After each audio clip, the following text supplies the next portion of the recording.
সর্বশক্তিমান আল্লাহ যে কোনো কিছুই তৈরি করতে পারেন, কেন তার সমস্ত পৃথিবী তৈরি করতে 6 দিন লাগলো? বোন প্রশ্ন করলেন যে আল্লাহ যদি যে কোনো কিছু সৃষ্টি করতে পারেন তাহলে কেন 6 দিন সময় নিলেন?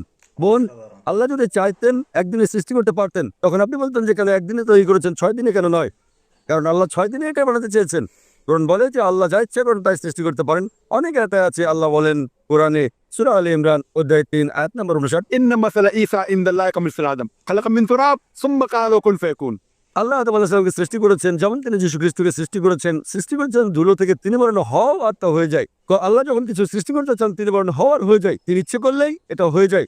আল্লাহ যদি ইচ্ছে করেন আপনি 9 মাস পরে জন্মাবেন, তাহলে আপনি 9 মাস পরে জন্ম নেবেন। আল্লাহ যদি চান 1 সেকেন্ডে, তাহলে মাত্র 1 সেকেন্ডেই। তো আল্লাহ চাইলেন যে তিনি কোনো কিছু 6 দিনে সৃষ্টি করবেন, তাই তিনি করলেন। তো প্রিয় দর্শক, একজন বোন প্রশ্ন করেছিল আল্লাহ তাআলার পৃথিবী সৃষ্টি করতে 6 দিন লাগলো কেন? তো ডক্টর জাকির নায়েক খুব সুন্দর করে সে প্রশ্নের উত্তর দিল। আমার কাছে খুব ভালো লেগেছে। আপনাদের কাছে যদি ভালো লাগে অবশ্যই ভিডিওটাকে শেয়ার করবেন।